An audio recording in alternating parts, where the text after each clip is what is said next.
জঙ্গি আস্তানা থেকে আটক একজনের নিহত হওয়ার প্রতিশোধ নিতেই বাবুল আক্তারের স্ত্রীকে হত্যার পরিকল্পনা করা হয়। চিরকুট রহস্যের অনুসন্ধান শুরু। জঙ্গি বুলবুল আহমদ সরকার ওরফে ফুয়াদ বিজ্ঞ আদালতে তাকে সমাবেশ করেছেন 7 দিনের জন্য রিমান্ডের শুনানি আছে। সবকিছু মিলাইয়া এই চিরকুটটা এই মুহূর্তে আমি মনে করি তদন্তের একটা একটা ভালো একটা উপাদান। মুক্তাগাছা থেকে বাংলা ভাইয়ের সেকেন্ড ইন কমান্ড গ্রেফতার। কামরাঙ্গীর চর থেকে আনসারুল্লাহ বাংলা টিমের 2 সদস্য আটক।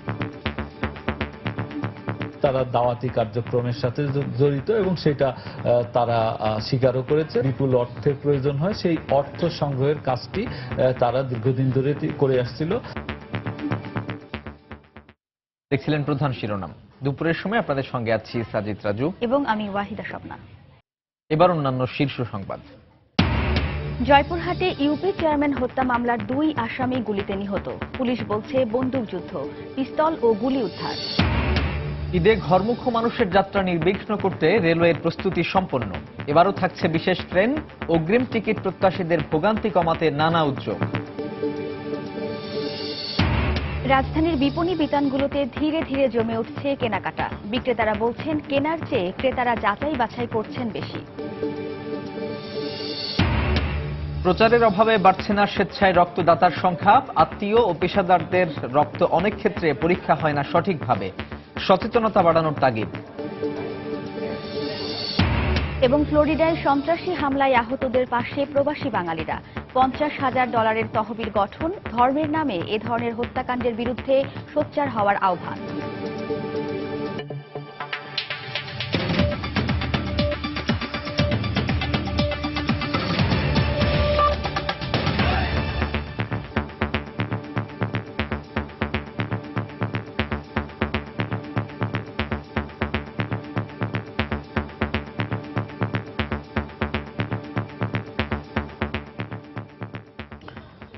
চট্টগ্রামের কর্ণফুলী এলাকার জঙ্গি আস্তানা থেকে আটক একজনের নিহত হওয়ার প্রতিশোধ নিতেই বাবুল আক্তারের স্ত্রীকে হত্যার পরিকল্পনা করা হয়।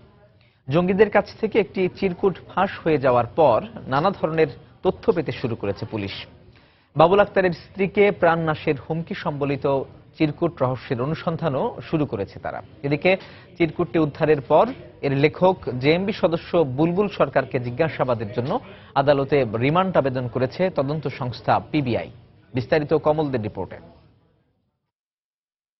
ঢাকা পুলিশ হেডকোয়ার্টারে সংযুক্ত থাকা বাবুল আক্তারের স্ত্রী মাহমুদা খাতুন মৃত দুর্বৃত্তদের হাতে নিহত হওয়ার পর একটি চিরকুটের তথ্য আলোচনায় আসে। মৃত হত্যাকাণ্ডের আগে গোয়েন্দাদের কাছে ফাঁস হয়ে যাওয়া এই চিরকুটে ছিল বাবুল আক্তারকে হত্যার প্রত্যক্ষ হুমকি। গত 5 অক্টোবর কর্ণফুলী এলাকার একটি জঙ্গি আস্তানা থেকে ফুয়াদ সহ 5 জনকে আটক করেছিল বাবুল আক্তার। পরদিন ভোরে আরেক অভিযানে নিহত হয় জেএমবি সদস্য জায়েদ। গ্রেপ্তারকৃত বাকি জেএমবি সদস্যদের জিজ্ঞাসাবাদের জন্য চট্টগ্রাম থেকে ঢাকা নেওয়ার পথে বুলবুল সরকারের লেখা 2 পৃষ্ঠা চিরকুটে কি লেখা ছিল সেটাও একটা বিষয়বস্তু, এবং কার কাছে চিরকুটটা দিয়েছে সেটাও একটা বিষয়বস্তু।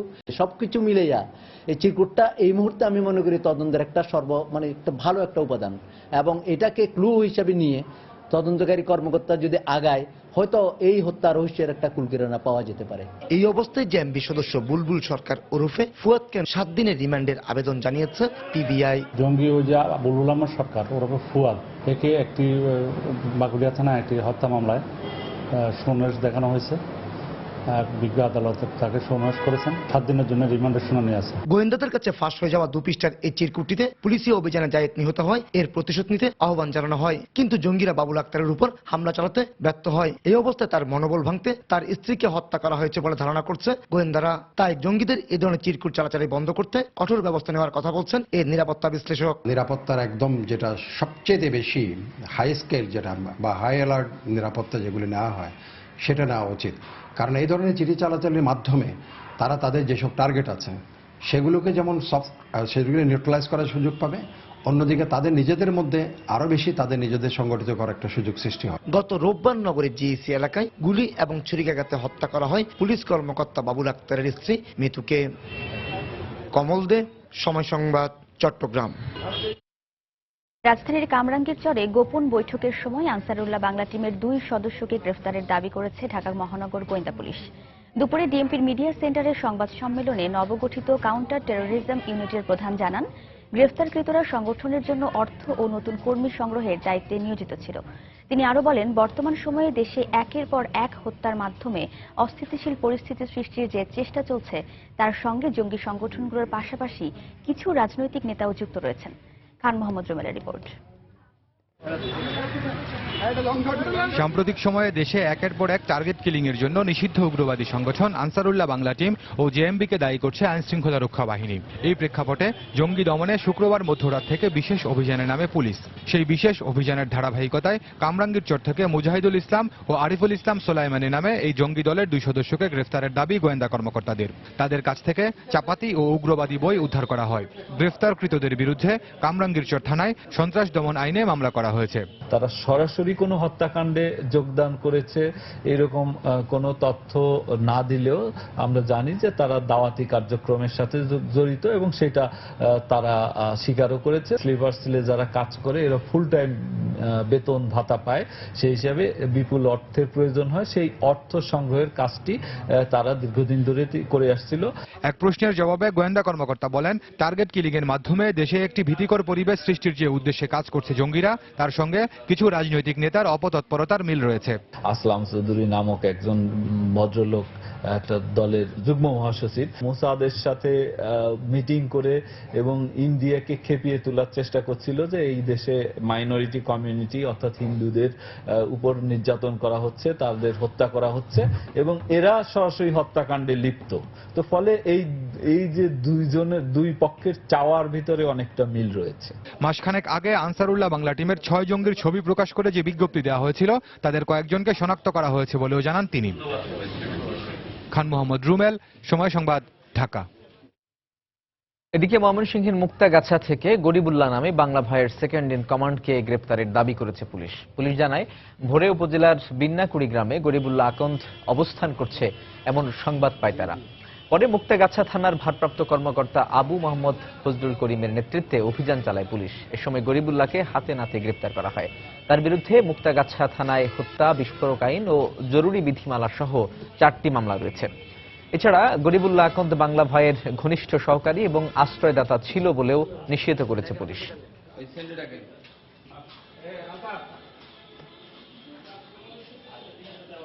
তাকে বিশেষ অভিযানের অংশ হিসেবে গ্রেপ্তার করা হয়েছে। তার বিরুদ্ধে আমাদের থানায় 4টি মামলা রয়েছে। থানা এলাকার বিন্নাকুড়ি এলাকা থেকে গ্রেপ্তার করা হয়েছে। দর্শক, এই মুহূর্তে মুক্তাগাছা থানায় আছেন সহকর্মী হারুনুর রশিদ। আমরা সরাসরি চলে যাচ্ছি তার কাছে। হারুন, বিরোধী বা জঙ্গিদের গ্রেফতারের জন্য যে বিশেষ অভিযান পরিচালিত হচ্ছে তারই অংশ হিসেবে ময়মনসিংহের মুক্তাগাছার বিন্নাকুড়ি গ্রাম থেকে আজ ভোরে বাংলা ভাইয়ের ঘনিষ্ঠ সহযোগী এবং বাংলা ভাইয়ের এই অঞ্চলের আশ্রয়দাতা এবং জেএমবির সেকেন্ড ইন কমান্ড বাংলা ভাইয়ের সেকেন্ড ইন কমান্ড গরিবুল্লাহ আকন্দকে আটক করেছে মুক্তাগাছা থানা পুলিশ। পুলিশের সাথে কথা বলেছি মুক্তাগাছা থানার ভারপ্রাপ্ত কর্মকর্তা আবু মোহাম্মদ ফজলুল করিম। তিনি জানিয়েছেন যে আসলে তারা গোপন সংবাদের ভিত্তিতে খবর পেয়েছিলেন যে গরিবুল্লাহ তার বাড়িতেই অবস্থান করছে। এমন সংবাদের ভিত্তিতে আজ ভোরেই তার নেতৃত্বেই মুক্তাগাছা থানা পুলিশের একটি দল সেই বিন্নাকুড়ি গ্রামের গরিবুল্লাহর বাড়িতে অভিযান চালায় এবং পুলিশের উপস্থিতি টের পেয়ে গরিবুল্লাহ পালানোর চেষ্টা করে এবং তখন পুলিশ সদস্যরা তাকে ধাওয়া করে আটক করে এবং আটক করে সেখান থেকে তাকে কঠোর নিরাপত্তা ব্যবস্থার মধ্য দিয়ে মুক্তাগাছা থানায় নিয়ে আসা হয়। এখন পর্যন্ত সে মুক্তাগাছা থানায় তাকে রাখা হয়েছে এবং এখানকার ভারপ্রাপ্ত কর্মকর্তা তিনি জানিয়েছেন যে আসলে পুলিশের ঊর্ধ্বতন কর্মকর্তারা এই বিষয়ে যে সিদ্ধান্ত নেবেন আদালতে উপস্থাপনের বা অন্যান্য আইনগত যে বিষয় আছে, যে আইনগত যে নির্দেশনা দেওয়া হবে সেই নির্দেশনা অনুযায়ী পরবর্তী পদক্ষেপ গ্রহণ করা হবে। এখন পর্যন্ত তাকে মুক্তাগাছা থানায় রাখা হয়েছে। আরেকটু জানিয়ে রাখি যে রাজশাহী অঞ্চলে বাংলা ভাইয়ের উত্থানের পর সেখান থেকে যখন বাংলা ভাই বিতাড়িত হয়ে যায় এবং পুলিশ বা আইন শৃঙ্খলা বাহিনী যখন তাকে খুঁজতে থাকে তখন সে ময়মনসিংহে অবস্থান করে এবং ময়মনসিংহের সেই মুক্তাগাছার বিন্নাকুড়ি গ্রামেই তাকে এখানে যে গরিবুল্লাহ তার পাশের বাড়ি চাঁদ মিয়ার বাড়িতে সে অবস্থান করে এবং সেখান থেকেই 2007 সালে র্যাব সদস্যরা বাংলা ভাইকে গ্রেফতার করেছিল। আর তার বিরুদ্ধে মুক্তাগাছা থানায় জরুরি বিধিমালা, ডাকাতি, হত্যা সহ 4টি মামলা রয়েছে। এর আগেও সে 2বার গ্রেফতার হয়েছিল এবং জামিন নিয়ে সে আদালতের বাইরে ছিল। তো এই ছিল আসলে এখানে যে গ্রেফতার করা হয়েছে গরিবুল্লাহ তার সর্বশেষ খবর। ফিরে যাচ্ছি স্টুডিওতে। ময়মনসিংহের মুক্তাগাছা থেকে গরিবুল্লাহ নামে বাংলা ভাইয়ের সেকেন্ড ইন কমান্ডকে গ্রেফতারের দাবি করেছে পুলিশ। আর এই বিষয়ে সবশেষ খবরাখবর জানাতে আমাদের সঙ্গে যোগ দিয়েছিলেন সহকর্মী হারুনুর রশিদ। জয়পুরহাটে নবনির্বাচিত ইউপি চেয়ারম্যান A.K. আজাদ হত্যা মামলার এজাহারভুক্ত 2 আসামি গুলিতে নিহত হয়েছে। পুলিশ বলছে বন্দুকযুদ্ধ। এ ঘটনায় সদর থানার ভারপ্রাপ্ত কর্মকর্তা সহ 3 পুলিশ সদস্য আহত হয়েছেন। ভোরে সদর উপজেলার কোচকুড়ি এলাকায় এ ঘটনা ঘটে। পুলিশ জানায়, সন্ত্রাসী হামলায় নিহত ইউপি চেয়ারম্যান A.K. আজাদের বাড়িতে হামলা হতে পারে এমন খবরে সেখানে অভিযান চালানো হয়। এ সময় পুলিশকে লক্ষ্য করে গুলি ছোড়ে সন্ত্রাসীরা। আত্মরক্ষার্থে পুলিশও পাল্টা গুলি ছোড়ে। এতে চেয়ারম্যান আজাদ হত্যা মামলার এজাহারভুক্ত 2 আসামি নিহত হয়। পরে ঘটনাস্থল থেকে একটি পিস্তল ও 2 রাউন্ড গুলিসহ দেশীয় অস্ত্র উদ্ধার করা হয়। এদিকে আহত পুলিশ সদস্যদের জয়পুরহাট আধুনিক সদর হাসপাতালে ভর্তি করা হয়েছে। জঙ্গি দমনের অংশ হিসেবে সারা দেশে চলা আইন শৃঙ্খলা বাহিনীর বিশেষ অভিযানের 5ম দিনে 26 জঙ্গি সহ 3115 জনকে আটক করা হয়েছে। এদের মধ্যে গ্রেপ্তারি পরোয়ানাভুক্ত আসামি রয়েছে 23 জন, মাদক মামলার আসামি 295 জন, অস্ত্র মামলায় 38 জন এবং অন্যান্য মামলায় 388 জন। গত রাত থেকে বেলা 12টা পর্যন্ত ঝিনাইদহ, চট্টগ্রাম, গাজীপুর সহ বিভিন্ন স্থানে অভিযান চালিয়ে তাদের আটক করা হয়। ঝিনাইদহের কোটচাঁদপুর এবং কালীগঞ্জ উপজেলা থেকে 2 জঙ্গি সহ মোট 27 জনকে আটক করা হয়েছে। এদিকে রংপুর থেকে 3 জঙ্গি সহ আটক করা হয়েছে 94 জনকে। গাইবান্ধা থেকে আটক 42 জনের মধ্যে একজন জেএমবি সদস্য বলে জানিয়েছে পুলিশ। টাঙ্গাইলের 12টি থানা থেকে আটক করা হয় 45 জনকে। এছাড়া পঞ্চগড়ে এক জেএমবি সমর্থক সহ 24 জন, চট্টগ্রামে 215 জন, খুলনা মহানগর থেকে 37 জন এবং রাজশাহী থেকে 91 জনকে আটক করা হয়েছে। দুপুরের সময় আরো থাকছে। রাজধানীর কেরানীগঞ্জে বিভিন্ন পোশাকের পাইকারি ব্যবসা জমজমাট, তবে বিদেশি পোশাকের ভিড়ে নেতিবাচক প্রভাব পড়ার আশঙ্কা।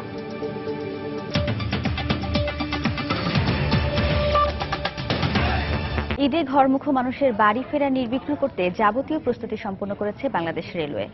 যাত্রী সেবা বাড়াতে প্রতি বছরের মতো এবছরও থাকছে বিশেষ ট্রেন সার্ভিস। ঈদ উপলক্ষে কমলাপুর রেলওয়ে স্টেশনে অগ্রিম টিকিট কিনতে আসা যাত্রীদের কথা বিবেচনায় রেখে এবার থাকছে বাড়তি সুবিধাও। বিস্তারিত থাকছে তানিন মেহেদের রিপোর্টে।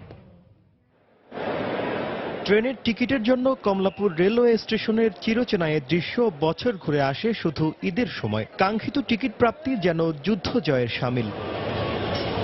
তবে এবছর অগ্রিম টিকিট প্রত্যাশীদের জন্য কিছুটা স্বস্তির খবর আছে। কমলাপুরের কাউন্টারগুলোর সামনে বসানো হচ্ছে বৈদ্যুতিক পাখা। পবিত্র ঈদ উল ফিতর উপলক্ষে যাত্রীদের সুবিধার্থে আমরা এই ফ্যানগুলো লাগাচ্ছি, যেহেতু যাত্রীরা প্রচুর পরিমাণে ভিড়ে জায়গা জমায়। লাইন টানতেছি, এই ফ্যান বসাইতেছি, এমন আপাতত বৃষ্টি আইছে।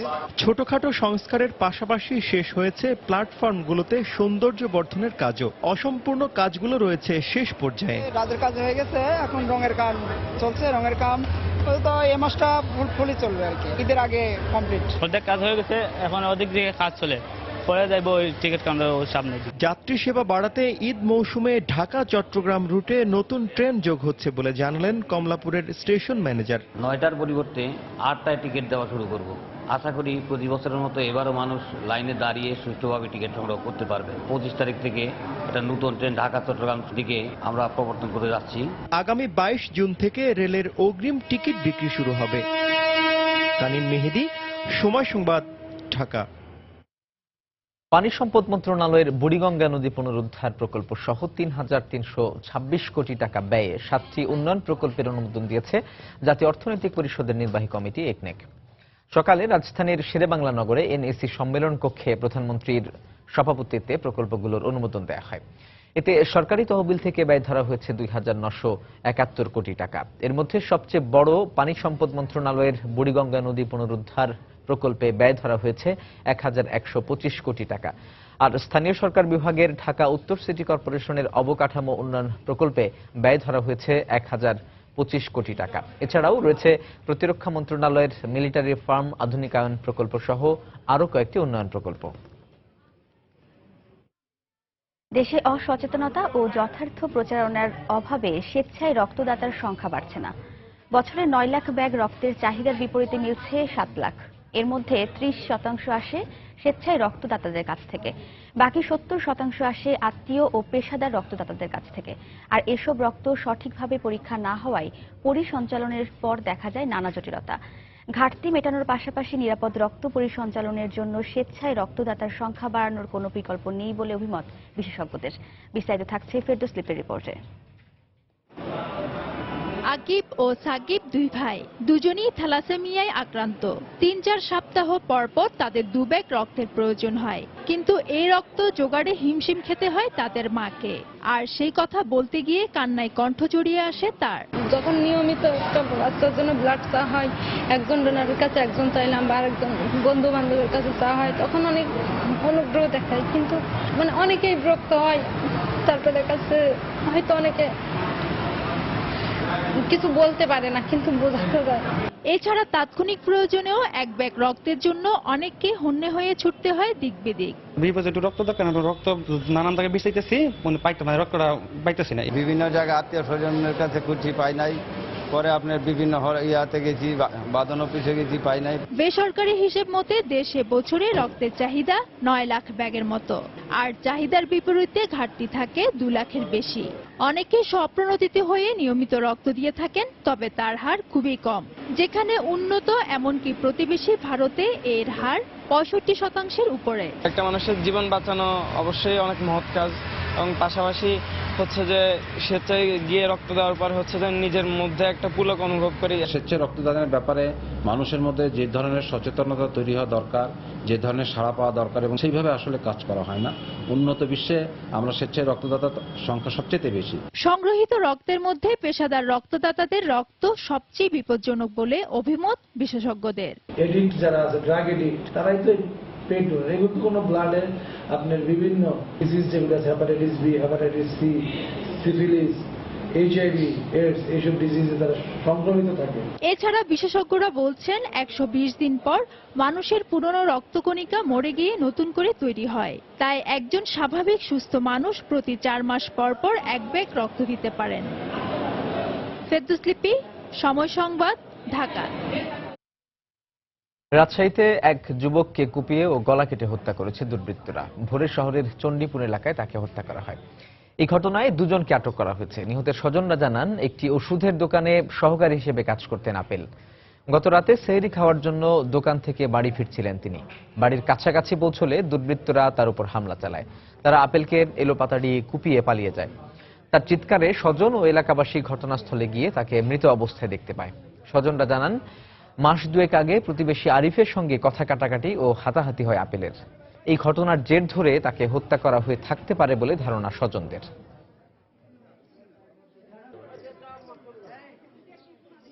এখানে কিছু আমি প্রত্যক্ষদর্শী সাক্ষীও পেয়েছি। আশেপাশের যে বাড়িঘর তারাও বলছে যে ঘটনার সময় এখানে আরিফকে এবং ওই সজলকে এখানে দেখেছে। ইতিমধ্যেই আমি 2 জন সাসপেক্ট এখানে আটক করেছি। আর যে রক্তমাখা যে চাকু দিয়ে তাকে হত্যা করা হয়েছে, ওই চাকু এবং চাপাতি উদ্ধার করলাম, এই মাত্র উদ্ধার করে জব্দ করেছি। আরিফের ঘর থেকে এই রক্তমাখা চাকু এবং চাপাতি উদ্ধার করেছে। যারা এই হত্যাকাণ্ড ঘটেছে তারাও আইডেন্টিফাই, তাদেরকে যত দ্রুত সম্ভব মূল আসামিকে গ্রেপ্তার করব। তার সাথে যে ছিল ইতিমধ্যে 2 জনকে আটক করেছে। আওয়ামী লীগের প্রচার ও প্রকাশনা সম্পাদক ডক্টর হাসান মাহমুদ বলেছেন, জঙ্গি দমনে সরকারের সাঁড়াশি অভিযানের বিরুদ্ধে কথা বলেই বিএনপি প্রমাণ করেছে তারা গুপ্ত হত্যার সঙ্গে জড়িত। সকালে ধানমন্ডি 32 নম্বরে আয়োজিত এক শ্রমিক সমাবেশে তিনি গুপ্ত হত্যাকারীদের বিরুদ্ধে প্রতিরোধ গড়ে তুলতে শ্রমিক নেতাকর্মীদের প্রতি আহ্বান জানান। তারা এই সাঁড়াশি অভিযান বন্ধ করার কথা বলে প্রমাণ করেছেন যে আমরা এই গুপ্ত হত্যার সাথে, অর্থাৎ বিএনপি জামাতে এই গুপ্ত হত্যার সাথে যুক্ত। আমরা যেমন পেট্রোল বোমা বন্ধ করতে পেরেছি, আমরা এই গুপ্ত হত্যা বন্ধ করতে পারবো। এই অভিযান চলবে। শ্রমিক ভাইদের অনুরোধ জানাবো, যারা এই ধরনের হামলা, গুপ্ত হত্যা রাস্তার মধ্যে কুপিয়ে মানুষ হত্যার জন্য যখন নামবে, তাদেরকে প্রতিহত করুন। তথ্যমন্ত্রীকে নিয়ে আওয়ামী লীগের সাধারণ সম্পাদকের করা মন্তব্য মুক্তিযুদ্ধের শক্তিকে বিনষ্ট করবে উল্লেখ করে জাসদের সাধারণ সম্পাদক শিরিন আক্তার বলেছেন, প্রগতিশীলদের পরস্পরের মধ্যে এই ধরনের কাদা ছোড়াছুড়ি দেশের উন্নয়নকে বাধাগ্রস্ত করবে। সকালে জাতীয় প্রেস ক্লাবের সামনে তথ্যমন্ত্রী হাসানুল হক ইনুকে হত্যার হুমকির প্রতিবাদে জাসদ আয়োজিত সমাবেশে তিনি কথা বলেন। এ সময় তিনি জঙ্গিবাদ ও গুপ্ত হত্যাকে মোকাবেলায় 14 দলকে আরো ঐক্যবদ্ধ হওয়ার আহ্বান জানান। মাননীয় তথ্যমন্ত্রী যখন অক্লান্ত পরিশ্রম করছেন, তখন এই ধরনের কাদা ছোড়াছুড়ি আমাদের ঐক্যকে বিনষ্ট করবে, আমাদের মুক্তিযুদ্ধের শক্তিকে দুর্বল করবে। বরঞ্চ আসুন ওই জঙ্গি মোকাবেলা করবার জন্য, নাগরিকের নিরাপদ জীবন তৈরি করবার জন্য, গুপ্ত হত্যা বন্ধ করবার জন্য 14 দলের ঐক্যকে আরো শক্তিশালী করি। ধীরে ধীরে জমে উঠতে শুরু করেছে রাজধানীর ঈদ বাজার। পোশাকের ডিজাইনে নতুনত্ব আর আরামদায়ক কাপড়ের দিকে নজর ক্রেতাদের। এই মুহূর্তে ঈদ কেনাকাটার খবর জানাতে রাজধানীর বসুন্ধরা সিটি শপিং মলে আছেন সহকর্মী জুবায়ের ফয়সাল। বিস্তারিত জানতে আমরা চলে যাচ্ছি তার কাছে। জুবায়ের,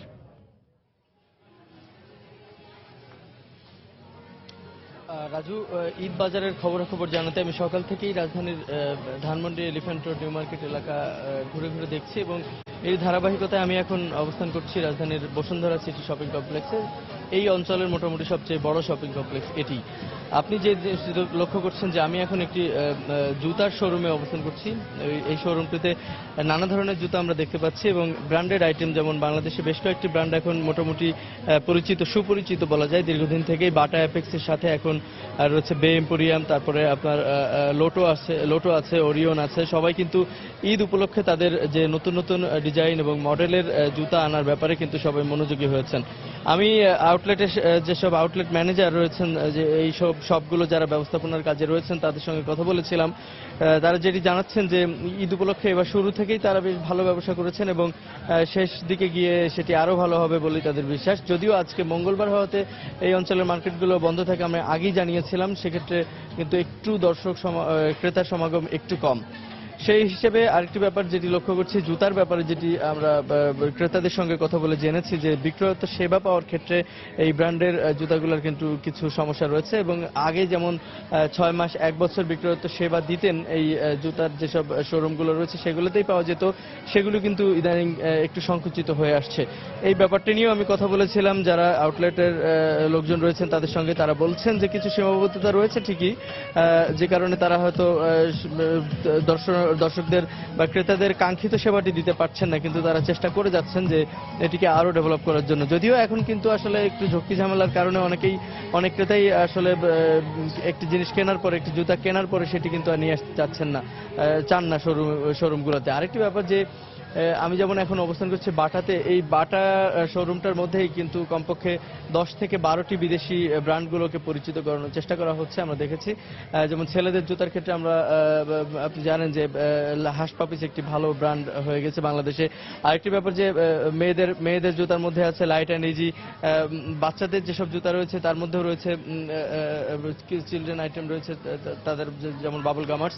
এরকম অ্যাপেক্সের ক্ষেত্রে আমরা দেখেছি যে বিদেশি ব্র্যান্ডগুলোর ক্ষেত্রে তারাও কিন্তু বেশ পরিচিতি লাভ করার চেষ্টা করছেন। তাদের জুতার পাশাপাশি বিদেশি আমদানি করা যে জুতাগুলো তারা বিক্রি করছেন, এক্ষেত্রে দর্শকরা ক্রেতারাও বেশ একটি সন্তুষ্ট হচ্ছেন যে দেশি বিদেশি জুতা কিনতে পেরে তারা কিন্তু বেশ আনন্দিত ঈদ বাজারে। তো রাজু, আমার কাছে ঈদ বাজারে এই ছিল সবশেষ খবরাখবর।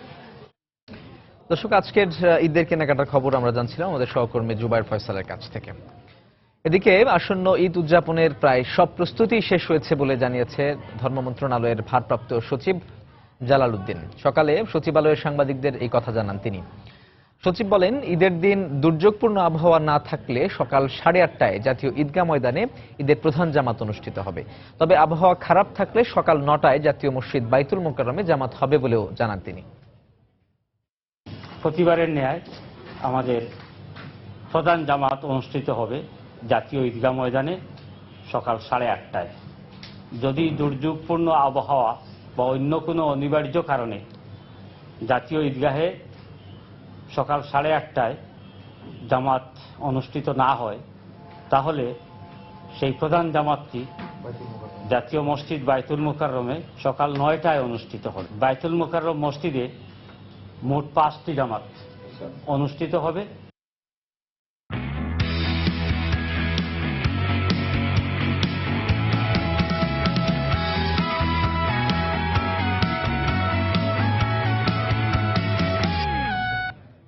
ওয়েস্ট ইন্ডিজ, দক্ষিণ আফ্রিকা, অস্ট্রেলিয়া ত্রিদেশীয় সিরিজ প্রসঙ্গ। ত্রিদেশীয় সিরিজের পঞ্চম ওয়ানডেতে অস্ট্রেলিয়াকে 4 উইকেটে হারিয়েছে ওয়েস্ট ইন্ডিজ। আগে ব্যাট করতে নেমে 7 উইকেটে 265 রান করে অজিরা। জবাবে ব্যাট করতে নেমে 6 উইকেট হারিয়ে 26 বল হাতে রেখে জয়ের লক্ষ্যে পৌঁছে যায় ক্যারিবীয়রা। এ জয়ে ফাইনালের রেসে টিকে থাকল স্বাগতিকরা। সেন্ট কিটসে টস হেরে আগে ব্যাট করতে নেমে দলীয় মাত্র 1 রানেই তারা হারায় ওপেনার ফিঞ্চকে।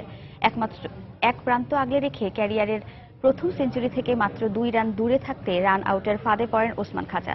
এরপর অধিনায়ক স্মিথের 74 ও বেইলের 55 রানের সুবাদে 7 উইকেটে 265 রানের চ্যালেঞ্জিং সংগ্রহ পায় অজিরা। জবাবে ব্যাট করতে নেমে ভালো সূচনা পায় ওয়েস্ট ইন্ডিজও। উদ্বোধনী জুটিতে ৭৪ রান যোগ করে ব্যক্তিগত ৪৮ রানের জাম্পার শিকার হন ক্যারিবীয় opener জানাথন Charles.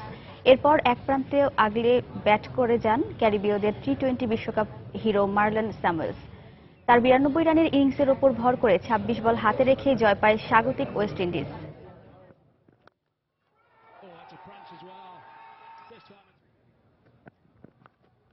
Whipped away, nice and fine. That's 4 more. That's gone smart. That's 3 boundaries so far.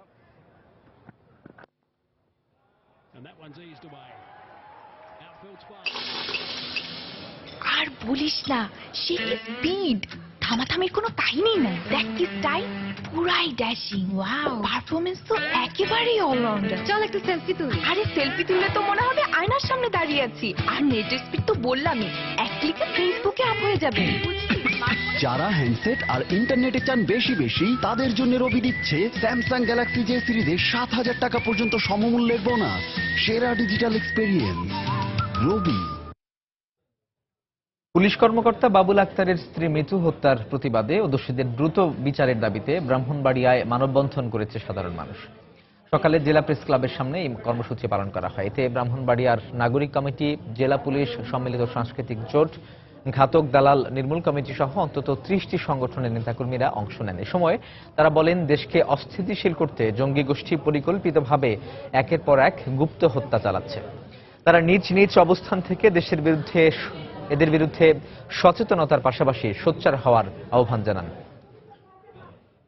বিভিন্ন পোশাকের পাইকারি ব্যবসা জমে উঠেছে রাজধানীর কেরানীগঞ্জে। উৎপাদিত পোশাক স্বল্প দামে বিক্রি করায় এই বাজারের দিকে আগ্রহ বেশি থাকে ব্যবসায়ীদের। তবে বিদেশি পোশাকের ভিড়ে দেশীয় পোশাক শিল্পে নেতিবাচক প্রভাব পড়ছে বলে অভিযোগ তাদের। অন্যদিকে অপরিকল্পিত অবকাঠামো ও যোগাযোগ ব্যবস্থা হওয়ায় দুর্দশা কাটছে না মার্কেট সংশ্লিষ্টদের। কেরানীগঞ্জ ঘুরে এসে ২ পর্বের ধারাবাহিকের শেষ পর্বে জানাচ্ছেন কাজল আব্দুল্লাহ। ক্যামেরায় ছিলেন সুমন সরকার। নানা ডিজাইনের প্যান্ট সহ বিভিন্ন পোশাকের পাইকারি মার্কেট হিসেবে ব্যবসায়ীদের কাছে পরিচিত ঢাকার কেরানীগঞ্জ। আশপাশ কারখানা থেকেই তৈরি করা হয় এসব পোশাক। এতে উৎপাদন ব্যয় কম হয়, তুলনামূলক কম দামেই বিক্রি হয়ে থাকে এসব পণ্য। ঈদ উপলক্ষে আমাদের ব্যবসা বর্তমানে জমজমাট। কেরানীগঞ্জে পাইকাররা মালটা পাইতেছে অনেক রিজনেবল দামে, মানে অনেক অল্প লাভে কেরানীগঞ্জ থেকে বিক্রি করা হয় মাল। এই জায়গায় আসায় বিভিন্ন রকমের নতুন নতুন কালেকশন এবং একটু অন্যরকম ডিফারেন্স কিছু পাওয়া যায়। এখানে মনে করেন যে লেডিস, তারপরে আপনার বাচ্চাদের পোশাক, প্যান্ট, শার্ট সুলভ মূল্য পাওয়া যায় এবং একটু কম দামে পাওয়া যায় বিধায় এখান থেকে আসা। দেশের নানা প্রান্ত থেকে কম মূল্যে বিভিন্ন ধরনের পোশাক কিনতে এই বাজারে আসেন ব্যবসায়ীরা। তবে সংকীর্ণ এবং খাদে খন্দে ভরা রাস্তা হয় সর্বত্র ভোগান্তি পোহাতে হয় এই এলাকার মানুষদের। তবে সার্বিক অবকাঠামো উন্নয়ন এবং যোগাযোগ ব্যবস্থার পরিস্থিতি ভালো করলে আগামীতে এই এলাকার ব্যবসা সম্প্রসারণ আরো বৃদ্ধি পাবে বলে মনে করছেন সংশ্লিষ্টরা। রাস্তাটা অনেক খারাপ, এই রাস্তা অনেক খারাপ। তারপরে হয়তো মনে করেন যে বৃষ্টিপাতের জন্য হয়তো গাড়ি ঘোড়া চলতে পারে না, জাম লেগে যায়। বা রাস্তাঘাটগুলো আর একটু পরিকল্পিত সুন্দর হয়, তবে মনে করেন আমাদের কাস্টমার আইসে একটু সুযোগ সুবিধা একটু ভালো পাবে। এদিকে দেশে তৈরি পোশাকের গুণগত মান ভালো হলেও মার্কেটগুলোতে বিদেশি পোশাকের সয়লাভ এ খাতের জন্য নেতিবাচক বলে জানান ব্যবসায়ীরা। লোকাল প্রোডাকশনরা আমাদের চায়না থেকে কোনো উন্নত, ইন্ডিয়া থেকে কোনো সমস্তই আমাদের এই উন্নত মেশিনপত্র, উন্নত মাল হয়। ইনপুটের মালগুলা যেটা আসে এটা আমাদের বাংলাদেশের জন্য অ্যাকচুয়ালি এটা ক্ষতিকর, যেহেতু আমাদের লোক শ্রমিক এখনো বেকার। আমরা তো উন্নত মানের মাল করতে পারতেছি। স্বাধীনতার পর থেকেই বুড়িগঙ্গা নদীর তীরে গড়ে উঠেছে এমন কয়েক হাজার গার্মেন্টস, আর অভ্যন্তরীণ প্যান্টের চাহিদার প্রায় ৮০% পূরণ করে থাকে এই পাইকারি বাজার। কাজল আব্দুল্লাহ, সময় সংবাদ, ঢাকা। এদিকে প্রতি বছর এই সময় ব্যস্ততা থাকলেও এবার কাপড় তৈরিতে কর্মব্যস্ততা নেই কুয়াকাটার রাখাইন পল্লীতে। আদিবাসী রাখাইনদের হাতে শতভাগ সুতির নান্দনিক ও রুচিসম্মত কাপড় তৈরি হলেও দোকানগুলোতে তা শোভা পাচ্ছে না। এই অবস্থায় সংশ্লিষ্টদের দাবি, দেশের বাজারে তাদের তৈরি কাপড় বিপণন করা গেলে আর্থিক সচ্ছলতা পেত তারা। অবশ্য রাখাইন তাঁত শিল্পের বিকাশে সহায়তার আশ্বাস দিয়েছে উপজেলা প্রশাসন। এম এ আজিমের তথ্য ও এস এম সিফাতের ছবি নিয়ে ডেস্ক রিপোর্ট। পর্যটন কেন্দ্র কুয়াকাটার মিস্ত্রিপাড়া নামের এই রাখাইন পাড়ার প্রতিটি ঘরে দেখা মিলবে দেশীয় কাপড় তৈরির এমন চিত্র। ঘরের আঙিনায় আদিবাসী রাখাইন নারীরা নিখুঁত হাতের ছোঁয়ায় তৈরি করছেন বিভিন্ন কাপড়। নিজেদের তৈরি এসব কাপড় বিক্রি করছেন নিজেদের ঘরের নিচের ছোট্ট দোকানগুলোতেই। নানা রং ও ডিজাইনের এসব সুতি কাপড় আকর্ষণীয় ও রুচিসম্মত। তবে রাখাইনদের এসব কাপড় দেশীয় কাপড় বিক্রির প্রতিষ্ঠানগুলোতে সরবরাহের ব্যবস্থা না থাকায় আসছে ঈদে কাপড় তৈরির কোনো ব্যস্ততা নেই রাখাইন পাড়ায়। যোগাযোগের অভাবে বাইরে এরা জানে না যে এখানে তৈরি হয়, কিন্তু জানতো আমাদের রপ্তানিটা হইতো। তাঁত টিকিয়ে রাখার জন্য তো সরকারি গুণে তো আমরা সহযোগিতা চাই, সহযোগিতা দিলে বেশি ভালো হইতে আমাদের। তাদের শাড়ি তৈরি হয়, তারপর থ্রি পিস, লুঙ্গি, তারপর গামছা আছে। অবশ্য রাখাইনদের হাতে তৈরি কাপড়ের পরিচিতি বাড়াতে তাঁত মেলা সহ নানা আয়োজনের আশ্বাস দিল উপজেলা প্রশাসন। মার্কেটিং এর একটা বিষয় আছে, মার্কেটিং এর কাজটা আসলে আমাদের করতে হবে। তাদের প্রশিক্ষণের একটা বিষয় রয়েছে। আমাদের যে বিআরডিবিতে মাধ্যমে যে বিভিন্ন লোনের ছোট ছোট লোনের কিছু ব্যবস্থা করা যেতে পারে, তারা যদি আগ্রহী হয় তাহলে অবশ্যই যারা ক্ষুদ্র ঋণ রয়েছে তাদের সাথে কথা বলে আমরা তাদেরকে প্রায়োরিটি বেসিসে আমরা এই কাজটা করতে পারি। কুয়াকাটার মিষ্টি পাড়ায় আদিবাসী রাখাইনরা শাড়ি, থ্রি পিস, বিছানার চাদর, লুঙ্গি, চাদর, শার্ট পিস ও পাঞ্জাবি সহ বিভিন্ন কাপড় তৈরি করেন। সময় সংবাদ, বরগুনা। দুপুরের সময় আরো থাকছে। যুক্তরাষ্ট্রের ফ্লোরিডায় নৈশ ক্লাবের সন্ত্রাসী হামলার ঘটনায় ওবামার বক্তব্যের সমালোচনায় ট্রাম্প। কট্টরপন্থী ইসলাম শব্দটি ব্যবহার না করায় পদত্যাগের দাবি। আরএফএল ওয়াটার পাম্প, পানি দেবে, টেনশন নয়। কর্তৃপক্ষের সিদ্ধান্ত অনুযায়ী হল ছাড়তে শুরু করেছেন আশুলিয়ার নাইটিঙ্গেল মেডিকেল কলেজের আন্দোলনরত শিক্ষার্থীরা। তবে নিজ নিজ দূতাবাসের অনুমতি না পাওয়া পর্যন্ত ৪৫ জন বিদেশি শিক্ষার্থীকে পুলিশি হেফাজতে ক্যাম্পাসে অবস্থান করতে নির্দেশ দেওয়া হয়েছে। কর্তৃপক্ষের বিরুদ্ধে অব্যবস্থাপনা ও উদাসীনতার অভিযোগ এনে গতকাল মেডিকেল কলেজটির ব্যবস্থাপনা পরিচালক হুমায়ুন জামান সহ বেশ কয়েকজন কর্মকর্তাকে অবরোধ করে শিক্ষার্থীরা। আজ ভোরে তাদের উদ্ধার করতে ক্যাম্পাসে প্রবেশ করে কয়েকশো পুলিশ সদস্য। এ সময় আন্দোলনরত শিক্ষার্থীরা তাদের বাধা দিলে সংঘর্ষ বেঁধে যায়। পরে পুলিশ লাঠিচার্জ ও রাবার বুলেট নিক্ষেপ করে পরিস্থিতি নিয়ন্ত্রণে আনে। এ সময় আশুলিয়া থানার ওসি সহ অন্তত 15 জন আহত হন। স্বাস্থ্য মন্ত্রণালয়ের নির্দেশে মেডিকেল কলেজ পরিচালনার নীতিমালা ভঙ্গের দায়ে নাইটিঙ্গেল মেডিকেল কলেজের কার্যক্রম বন্ধ করে দেওয়া হয়। কলেজটা ভালো আছে, ম্যানেজমেন্ট টিচাররা সব ভালো আছে, ম্যানেজমেন্ট শুধু খারাপ হয়েছে। আমরা এই ম্যানেজমেন্ট ভালো হওয়ার জন্য চেষ্টা করতেছি। আমরা সামনে দাঁড়িয়ে ছিলাম, ওরা পেছন থেকে ঢুকে ওকে নিয়ে পালিয়ে চলে গেল। আমরা কয়েকজন 20 জন আহত হয়েছে, কয়েকজনের গুলিও লেগে গেছে। কর্তৃপক্ষ হইল অল ইন অল। তো এখন হলো যে ওই পুলিশের যে একজন ঊর্ধ্বতন কর্মকর্তা আসছিলেন, ওনার কাছে শুনলাম যে ওই ফরেন স্টুডেন্টদের জন্য স্পেশাল নিরাপত্তার জন্য তারা এখানে রাখছে এবং তাদের আনসার বাহিনী বা পুলিশের বাহিনী বলে গেছে যে তাদেরকে কি করবে, এবং তাদের বোধহয় তাদের ওই হাই কমিশন থেকে বোধহয় তাদের নির্দেশ দিচ্ছে যে তোমরা এখানে থাকো। শাকসবজির দাম কমলেও গাইবান্ধায় রমজানে কাঁচামরিচ, পেঁয়াজ, বেগুন ও শসার দাম ওঠানামা করছে। অন্যদিকে ছোলা, সয়াবিন তেল ও চিনির দাম স্থিতিশীল থাকলেও অস্বাভাবিকভাবে বেড়েছে রসুনের দাম। এই অবস্থায় ক্রেতারা বলছেন, নিয়মিত বাজার মনিটরিং করা হলে স্থিতিশীল থাকবে নিত্যপণ্যের দাম। অবশ্য পৌর কর্তৃপক্ষের দাবি, বাজার মনিটরিংয়ে কাজ করছেন তারা। হেদায়েতুল ইসলাম বাবুর রিপোর্ট। পর্যাপ্ত আমদানি থাকায় এবার রমজানে গাইবান্ধার শাকসবজির বাজারে তেমন কোনো প্রভাব পড়েনি। তবে 80 টাকা থেকে বেড়ে 1 লাফে 120 টাকায় উঠেছে প্রতি কেজি রসুনের দাম।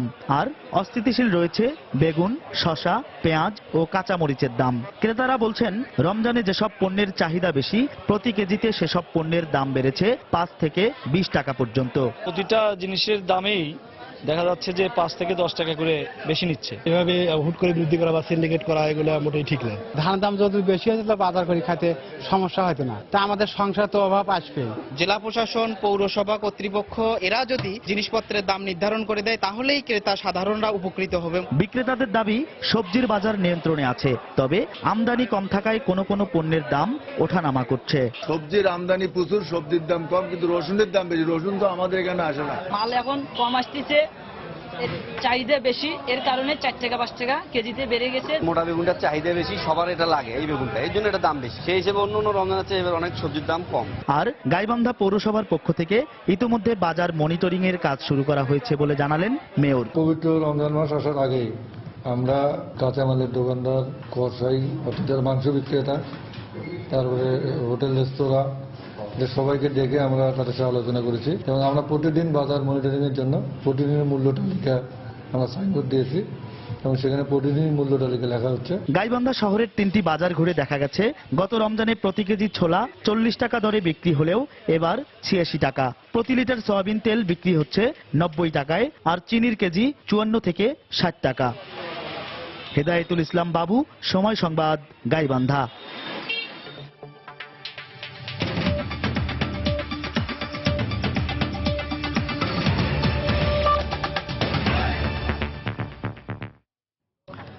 ফ্লোরিডার অরল্যান্ডোয় সন্ত্রাসী হামলায় আহতদের রক্তদান ও খাবার পানীয় সরবরাহ করে তাদের পাশে দাঁড়িয়েছেন প্রবাসী বাঙালিরা। হতাহতের সাহায্যে বাঙালিদের নেতৃত্বে স্থানীয় মুসলিম কমিউনিটির পক্ষ থেকে একদিনে $50,000 তহবিল গঠন করা হয়েছে। তবে ধর্মকে ব্যবহার করে এ ধরনের হত্যাকাণ্ড অভিবাসী মুসলিম কমিউনিটির ওপর সুদূর প্রসারী নেতিবাচক প্রভাব ফেলতে পারে বলেও মত অরল্যান্ডোর প্রবাসী বাঙালিদের। এ অবস্থায় বাংলাদেশিদের মার্কিন রাজনীতিতে অংশগ্রহণ জরুরি হয়ে পড়েছে বলে মনে করেন তারা। নিউ ইয়র্ক থেকে শিহাবুদ্দিন কিসলুর পাঠানো তথ্য ও ছবি নিয়ে ডেস্ক রিপোর্ট। অরল্যান্ডো নাইট ক্লাবে সন্ত্রাসী হামলায় হতাহতদের স্মরণে প্রদীপ প্রজ্বলনে অংশ নেন প্রবাসী বাঙালি সহ ধর্ম বর্ণ নির্বিশেষে সব সম্প্রদায়ের মানুষ। অরল্যান্ডোর হান্টিংটনে প্রায় 1000 প্রবাসী বাঙালির বসবাস। সেখানে সপরিবারে বসবাসরত ব্যবসায়ী ও ঢাকা বিশ্ববিদ্যালয়ের সাবেক প্রগতিশীল ছাত্রনেতা শেলি আহসান জানান, নিরাপত্তা বাহিনীর নিরলস চেষ্টায় পরিস্থিতি এখন অনেকটাই স্বাভাবিক হয়ে এসেছে। কালকে যেমন আমি গতকাল মসজিদে গেলাম নামাজ পড়তে, দেখলাম যে অনেক লোকই দেখলাম খুব ভীত সন্ত্রস্ত, আসলে খুব প্যানিক, আর কিছু না। তবে সিকিউরিটি খুব টাইট। আমাদের মসজিদে আমার পুলিশ ছিল, পুলিশের চিফ ছিল, তার সাথে আমাদের কথাবার্তা হয়েছে। সেই মসজিদে সবাই আশ্বস্ত করছে যে আমরা will give you full security, there will be no problem. এটা রমজানের মাস, বুঝছো না, সবাই একটু ভীত সন্ত্রস্ত মসজিদে যায়, বাই চান্স যদি কেউ কোনো প্যানিক করে কিংবা কোনো রকম ট্রাবল ক্রিয়েট করে কিনা।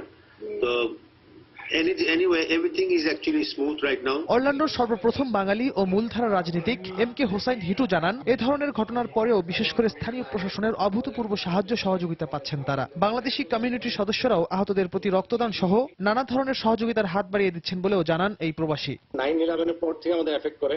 তো সবচেয়ে খারাপ হচ্ছে যে আমেরিকাতে যে এখন পলিটিক্যাল যে কন্ডিশন আছে, তার মধ্যে এই জিনিসটা হওয়াতে আমাদের জন্য আসলে it's not a good sign for us. আমরা হোপফুল যে আমাদের নেক্সট জেনারেশন এর মধ্যে ইনভলভ থাকবে এবং আমেরিকার পলিটিক্যাল সিস্টেমের মধ্যে আমাদের একটা ভয়েস থাকবে। উইদাউট আওয়ার ভয়েস অ্যাকচুয়ালি আমাদের এখানে কোনো কিন্তু কিছু করা সম্ভব হবে না। যেটা অন্যান্য এথনিক গ্রুপ, হিসপ্যানিক বলেন, আপনার আফ্রিকান বলেন, এদের সবাই আছে। একমাত্র সাউথ ইস্ট এশিয়ান বলেন আর মিডল ইস্টার্ন মুসলিম আমাদের ইনভলভমেন্ট খুবই কম। তবে ইনশাল্লাহ we are very much involve now. সবাই বুঝতে পেরেছে একটা জিনিস, যে we have to get involve with American politics. অরল্যান্ডোয় হামলার পর বাংলাদেশি কমিউনিটিতে আতঙ্ক বিরাজ করলেও বর্তমানে সেখানে স্বস্তি ফিরেছে বলে জানান প্রবাসী বাঙালিরা। কমিউনিটির সব ধরনের নিরাপত্তা নিশ্চিত করতে স্থানীয় পুলিশ সহ প্রশাসনও খুবই আন্তরিকতার সঙ্গে কাজ করছে বলেও জানান তারা। রিয়াদুল ইসলাম, সময় সংবাদ। যুক্তরাষ্ট্রের অরল্যান্ডোয় নৈশ ক্লাবে ভয়াবহ সন্ত্রাসী হামলার ঘটনায় মার্কিন প্রেসিডেন্ট বারাক ওবামার বিবৃতিকে লজ্জাজনক অভিহিত করে অবিলম্বে তার পদত্যাগ করা উচিত বলে মন্তব্য করেছেন রিপাবলিকান প্রেসিডেন্ট পদপ্রার্থী ডোনাল্ড ট্রাম্প। নিজের টুইটার অ্যাকাউন্টে দেয়া এক বিবৃতিতে এই মন্তব্য করেন তিনি। একই সঙ্গে মুসলমানদের বিষয়ে আগেই সাবধান বাণী উচ্চারণ করায় নিজেই নিজেকে অভিনন্দিত করেন ট্রাম্প। এছাড়াও ওবামা তার বক্তব্যে কট্টরপন্থী ইসলাম শব্দটি ব্যবহার না করায় শুধু এই একটি কারণেই তার প্রেসিডেন্ট পদ থেকে পদত্যাগ করা উচিত বলেও জানান ট্রাম্প। এর আগে অরল্যান্ডো হামলার পর হোয়াইট হাউসে দেয়া এক বিবৃতিতে ভয়াবহ এ বন্দুক হামলার ঘটনাকে ঘৃণ্য সন্ত্রাসী কর্মকাণ্ড উল্লেখ করে এ ধরনের ঘটনায় মার্কিনীদের পরিচয় ও মূল্যবোধের কোনো পরিবর্তন ঘটবে না বলে মন্তব্য করেন মার্কিন প্রেসিডেন্ট বারাক ওবামা। সেই সঙ্গে হামলাকারীর সঙ্গে কোনো ইসলামী জঙ্গি গোষ্ঠীর সরাসরি কোনো যোগসূত্র এখনো পাওয়া যায়নি বলেও জানান তিনি। All Americans. It is one that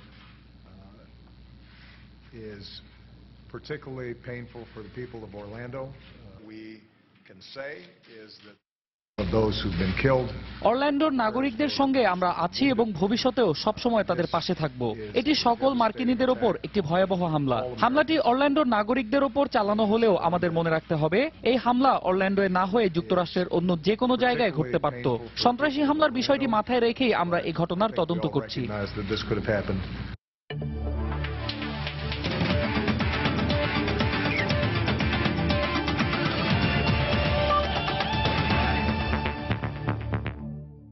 England Sri Lanka test সিরিজের খবর। ড্র হয়েছে ইংল্যান্ড ও শ্রীলঙ্কার মধ্যকার তৃতীয় এবং শেষ টেস্ট। বৃষ্টির কারণে পঞ্চম দিনে মাঠে গড়িয়েছে মাত্র 12.2 ওভার। এই টেস্ট ড্র হওয়ায় 2-0 ব্যবধানে সিরিজ জিতল ইংল্যান্ড। 362 রানে জয়ের লক্ষ্যে ব্যাট করতে নেমে 1 উইকেটে 78 রান করার পর দু দলের অধিনায়কই এই টেস্ট ড্র হিসেবে মেনে নেন। বৃষ্টির কারণে মাঠ ভেজা থাকায় দেরিতে শুরু হয় পঞ্চম দিনের খেলা। খেলা শুরুর পর বেশ দেখে শুনেই খেলতে থাকেন দুই লঙ্কান ওপেনার করুণারত্নে ও কৌশল সিলভা, কিন্তু দলীয় 45 এবং ব্যক্তিগত 16 রানে সিলভা সাজ করে ফিরলে অস্বস্তিতে পড়ে লঙ্কানরা। অপর প্রান্ত আগলে রেখে ব্যাট হাতে দারুণ খেলেছেন আরেক ওপেনার করুণারত্নে। ম্যাচ শেষে অপরাজিত থাকার পাশাপাশি তার নামের পাশে দেখা গেছে 37 রান। তার সাথে অপরাজিত অপর লঙ্কান ব্যাটসম্যান কুশল মেন্ডিস 17 রানে অপরাজিত ছিলেন। চা বিরতি শেষে বৃষ্টির মাত্রা বেড়ে যাওয়ায় ম্যাচ ড্র ঘোষণা করেন দুই আম্পায়ার সুন্দরাম রবি ও রড টাকার। সিরিজে ব্যাট হাতে দারুণ পারফরমেন্স করায় ম্যাচ ও সিরিজ সেরা হয়েছেন ইংলিশ উইকেট রক্ষক ব্যাটসম্যান জনি বেয়ারস্টো। ইউরো চ্যাম্পিয়নশিপের খবর। প্রথম ইউরো জয়ের মিশন শুরু করতে যাচ্ছে পর্তুগাল। গ্রুপ এফ এর ম্যাচে ক্রিস্টিয়ানো রোনালদোর দল মুখোমুখি হবে প্রথমবারের মতো ইউরোতে খেলা আইসল্যান্ডের। প্রতিপক্ষ শক্তিশালী হলেও ইউরো অভিষেক স্মরণীয় করে রাখতে চায় আইসল্যান্ড। সেন্ট এটিয়েনে ম্যাচটি শুরু হবে আজ বাংলাদেশ সময় রাত 1টায়। আইসল্যান্ডের ফুটবল আকাশে এ যেন নতুন সূর্যোদয়। নিজেদের 105 বছরের ফুটবল ইতিহাসে এই প্রথম বড় কোনো টুর্নামেন্টে খেলছে দেশটি। প্রথমবারের মতো ইউরোতে খেলার আনন্দটাই তাদের তাড়িত করছে দারুণভাবে। সম্প্রতি আন্তর্জাতিক ফুটবলে আইসল্যান্ডের উত্থানটা বিস্ময়কর। গেল 3 বছরে 109 ধাপ এগিয়ে ফিফা র্যাঙ্কিং এ এখন 34তম স্থানে তারা। ইউরোর বাছাই পর্বে শক্তিশালী নেদারল্যান্ডসকে তারা হারিয়েছে দুবার। তবে ইউরোতে নিজেদের অভিষেক ম্যাচে ভাইকিংদের জন্য পরিচিত দেশটিকে পড়তে হচ্ছে কঠিন পরীক্ষায়। প্রতিপক্ষ র্যাঙ্কিং এর 8 নম্বরে থাকা পর্তুগাল। দুদলের পরিসংখ্যানটা জানলে আইসল্যান্ডের হয়ে হয়তো বাজি ধরতে চাইবেন না কেউই। 2012 ইউরোর বাছাই পর্বে দুবার সহ মোট 4 দেখায় সবকটিতেই জয় পর্তুগালের। কিন্তু আইসল্যান্ডের আশার প্রদীপ জ্বলছে গুডজনসন ও সিগুডসনের জন্য। কোনো আন্তর্জাতিক ম্যাচে বাবার সঙ্গে খেলা একমাত্র ফুটবলার এইডার গুডজনসন ক্যারিয়ারে সায়ান নেই। দেশটির ইতিহাসে সর্বোচ্চ 26 গোল 37 বছরের এই ফুটবলারের। আর বাছাই পর্বে সর্বোচ্চ 6 গোল করেছেন জিলফি সিগুডসন। এদিকে ইউরোর ঠিক আগে প্রীতি ম্যাচে ইংল্যান্ডের কাছে হারলেও নিজেদের সবশেষ খেলায় এস্তোনিয়ার বিপক্ষে গোল উৎসব করেছে ক্রিস্টিয়ানো রোনালদোর দল। আর গেল ব্রাজিল বিশ্বকাপে ফিটনেস নিয়ে সমস্যা থাকলেও এবার শতভাগ ফিট এই রিয়াল মাদ্রিদ তারকা। আইসল্যান্ডের বিপক্ষে ম্যাচের আগে বেশ কিছু রেকর্ডও হাতছানি দিচ্ছে পর্তুগিজ তালিসম্যান রোনালদোকে। অনেক আগে থেকেই পর্তুগালের সর্বোচ্চ গোলদাতার আসনটা নিজের করে নিয়েছেন CR7। আইসল্যান্ডের বিপক্ষে মাঠে নামলেই সেলেকাউদের হয়ে সর্বোচ্চ 127 ম্যাচ খেলা লুইস ফিগোর রেকর্ডেও ভাগ বসাবেন। এখানেই শেষ না, ইউরোর 56 বছরের ইতিহাসে কোনো ফুটবলার 4টি আসরে গোল করতে পারেননি। গেল 3 আসরে গোল পাওয়া রোনালদো আইসল্যান্ডের বিপক্ষে গোল করলেই হয়ে যাবেন আজ থেকে 100 বছর পরও ফুটবল শিক্ষার্থীর পড়াশোনা ও সাধারণ জ্ঞানের এক অধ্যায়। এছাড়া ডিফেন্সে উইলিয়াম কারভালো পেপেদের সঙ্গে মিডফিল্ডে মৌতিনহো নানিরাও আছেন ছন্দে। তাই আইসল্যান্ডের বিপক্ষে নির্ভরই থাকতে পারেন সেলেকাও কোচ ফার্নান্দো সান্তোস। সাজিদ মুস্তাহিদ, সময় সংবাদ। দুপুরের সময় এ পর্যায়ে শীর্ষ সংবাদ জানিয়ে দিচ্ছি আরো একবার। জঙ্গি আস্তানা থেকে আটক একজনের নিহত হওয়ার প্রতিশোধ নিতেই বাবুল আক্তারের স্ত্রীকে হত্যার পরিকল্পনা করা হয়। চিরকুট রহস্যের অনুসন্ধান শুরু। কামরাঙ্গীরচর থেকে আনসারুল্লাহ বাংলা টিমের 2 সদস্য আটক। অর্থ সংগ্রহ ও জঙ্গিবাদের প্রচারণা দেয়াই ছিল কাজ। মুক্তাগাছা থেকে বাংলা ভাইয়ের সেকেন্ড ইন কমান্ডকে গ্রেপ্তারের দাবি।